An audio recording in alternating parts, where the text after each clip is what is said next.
ભૂત એટલે પેલું વળગે નહીં, ભૂત એટલે અહીંયા જીવ માત્ર, પ્રાણી માત્ર, જીવ માત્રના કલ્યાણમાં જે હંમેશા તત્પર રહેતો હોય. પોતાની બાજુમાં રહેતો કોઈ વૈષ્ણવ હોય કે અવૈષ્ણવ હોય કે કોઈ પ્રાણી માત્ર હોય, કોઈને પણ કષ્ટ આવી પડે ત્યારે બીજાનું દુઃખ દૂર કરવા માટે અને બીજાનું દુઃખ દૂર કરવા માટે કદાચ એનું દુઃખ પોતાના ઉપર લઈને પોતાને દુઃખી થવું પડે તો પણ બીજાના કષ્ટને દૂર કરવા મારે સાચો ભગવદી વૈષ્ણવ છે. શ્રી મહાપ્રભુજીના સેવક દેવા કપૂર ક્ષત્રિય થયા. શ્રી મહાપ્રભુજી અડેલ બિરાજે ત્યારે જલ ભરવાની સેવા કરે. મોટી મોટી તાંબાની જલની ગાગરો કંધા પર વહન કરતા ઘાવ થયો, ઘામાંથી મોટું ગારું થયું. એકવાર જલ ભરવા માટે આમ વાંકા વળ્યા ત્યારે ઘાવમાંથી એક કીડો, એક જીવડું જલમાં પડ્યું. બાજુમાં ઝાડનું એક પાંદડું હતું, એમાં પેલા જંતુને લઈ પોતાના ઘાવમાં પાછું મૂક્યું. વિચાર્યું કે આ જંતુનો ખોરાક મારો રુધિર અને માંસ છે, અને નહીં મળે તો ભૂખથી પીડાશે, તડપશે. 3 વખત વાંકા વળ્યા, 3 વખત પેલો કીડો જલમાં પડ્યો, 3 વાર લઈને પાછો પોતાના ઘાવમાં મૂક્યો છે. જંતુ માત્રનું પણ દુઃખ જેમનાથી સહન થતું નથી એ સાચો ભગવદીય છે, હંમેશા બીજાનું દુઃખ દૂર કરવા માટે તત્પર રહેતા હોય. ને એટલા માટે તે ભગવદીયના દર્શન દુર્લભ. ખૂબ સુંદર પદ ગાયું છે.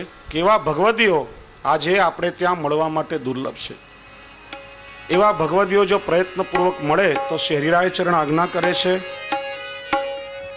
એવા ભગવદીઓનો પ્રયત્નપૂર્વક સંગ કરો. એમના સંગથી એ તમને પણ ભગવદી બનાવશે. તે ભગવદીના દર્શન દુર્લભ, જેનું ભાગ્ય હોય તેને ભેટે રે. તે ભગવદીના દર્શન, તે ભગવદીના દર્શન દુર્લભ, જેનું ભાગ્ય હોય તેને ભેટે રે.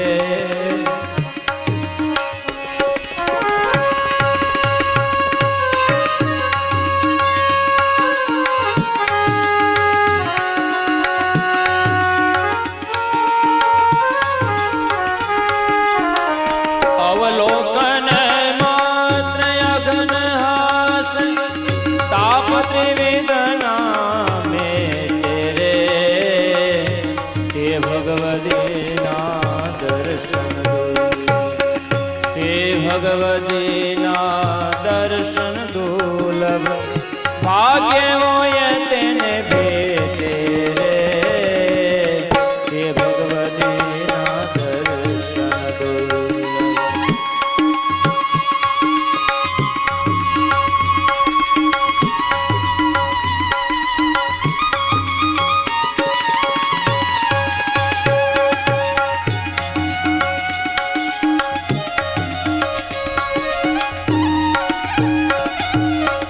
પ્રેમ ભક્તિ માં પચેલા પૂરા, નિંદા કરે નહીં કેની રે.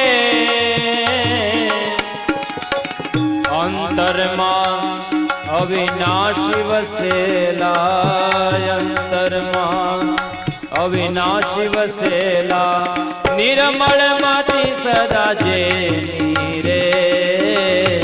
તે ભગવદીના દર્શન દુર્લભ, તે ભગવદીના દર્શન દુર્લભ, ભાગ્યમાં હોય તેને ભેટે રે. તે ભગવદીના દર્શન દુર્લભ.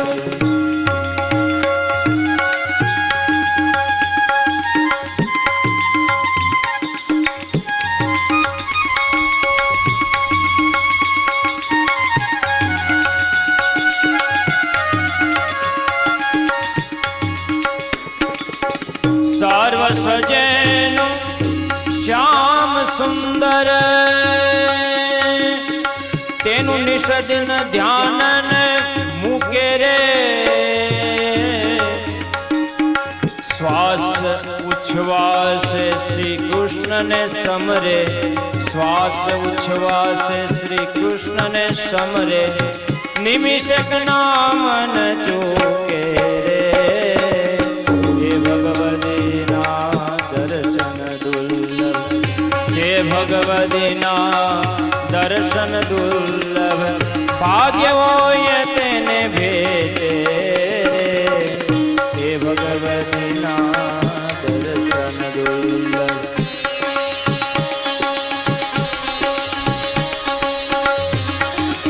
તાળી વગાડીને ગાઓ બધા વૈષ્ણવ સાથે મળીને આનંદ આવશે.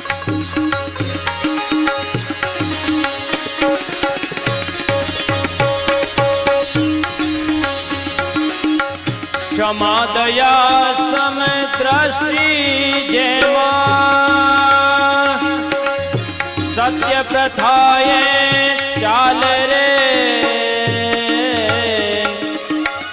સંતોષી સાત્વિક ને વિવેકી સંતોષી સાત્વિક ને વિવેકી ભજનાનંદ માલે રે હે ભગવદીના દર્શન દુર્લભ હે ભગવદીના દર્શન દુર્લભ ભાગ્ય હોય તેને ભેટે રે હે ભગવદીના દર્શન દુર્લભ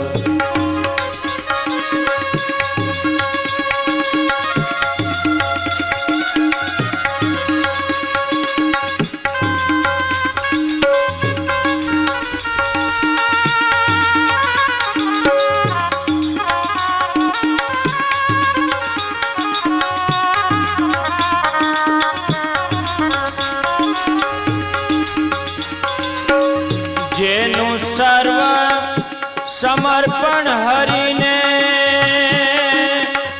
સેવા કરે સ્નેહ સાચી રે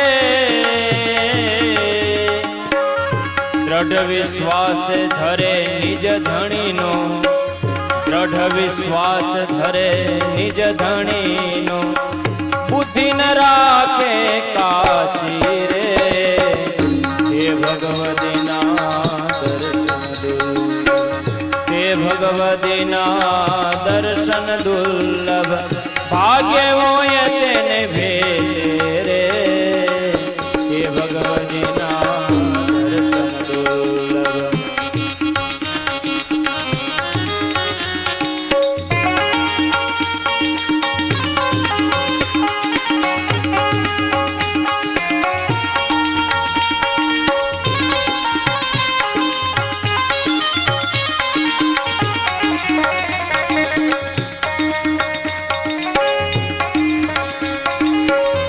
અન્ય પ્રસાદી અન્યાશ્રય વર્જ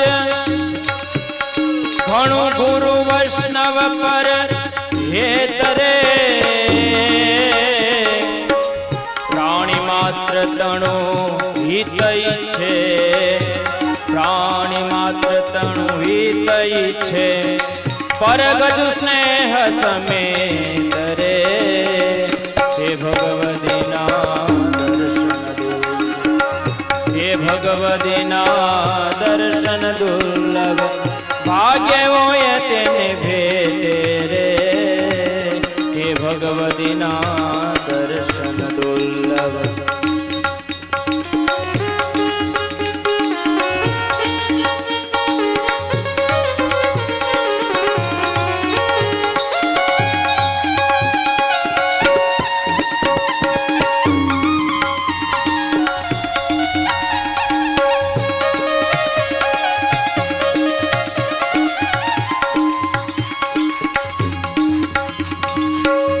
ઇન્દ્રજીત અભિમાન રહિત શુચિ મોહ માયાથી રહે અળગારે જ્ઞાની ત્યાગી સમ દુઃખ સમ લહે જ્ઞાની ત્યાગી સખ દુઃખ સમ લહે સત્સંગ ને રહે વળ ક્યારે હે ભગવદીના દર્શન હે ભગવદીના દર્શન દુર્લભ ભાગ્ય હોય તેને ભેટે રે હે ભગવદીના દર્શન દુર્લભ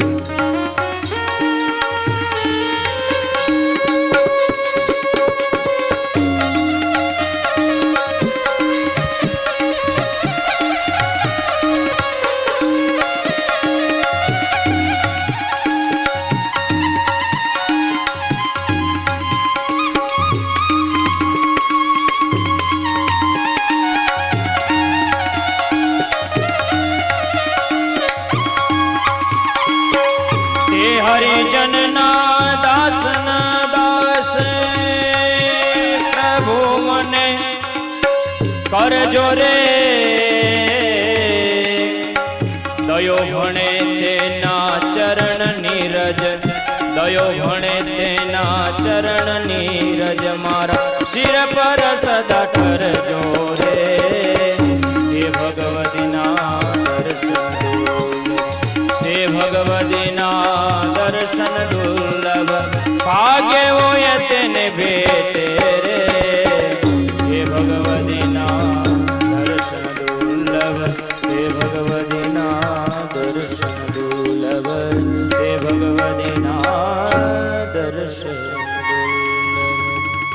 ભગવદીયનું 8મું લક્ષણ શ્રી હરિરાયચરણ બતાવે છે નિર્મત્સરતા, ઈર્ષા રહિત હોય. જેને પોતાની લીટી બીજાની લીટી કરતા મોટી કરવી હોય એને ઈર્ષા થાય. પણ ભગવદીઓ તો નિરપેક્ષ છે, કામ લોભ વગરના છે, એમને કોઈ લાલચો નથી. ને એટલા માટે જ પુષ્ટિ માર્ગમાં દાસાનું દાસત્વની ભાવના હોય છે. દાસાનું દાસ એટલે શું કહેશો મને કોઈ? આપણે લખીએ છીએ પાછળ સંબોધન. આપણે જ્યારે કોઈને કંઈ લખીએ ત્યારે પોતાના માટે એવો શબ્દ પ્રયોગ થાય, દા દાસાનું દાસ. એનો અર્થ શું થાય? ખોટી વાત. દાસ અનુદાસ ત્રીજી પેઢી બતાવી છે. દાસત્વ તો કેવલ ગોપીજનોને પ્રાપ્ત થયું.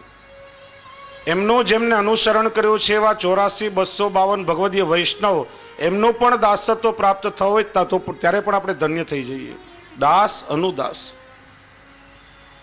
એટલા માટે જ કહ્યું એવા ભગવદીયના ચરણની રજ મળે તો પણ જીવ કૃતકૃત્ય થઈ જાય. અને 9મું લક્ષણ શ્રી હરિરાયચરણ બતાવે છે પ્રભુ સેવા અને કથામાં નિરંતર આદરવાળા હોય. સેવાયામ વા કથાયામ વા યસ્યા શક્તિર દૃઢા ભવેત. ઠાકોરજીની સેવામાં નિરંતર પ્રવૃત્ત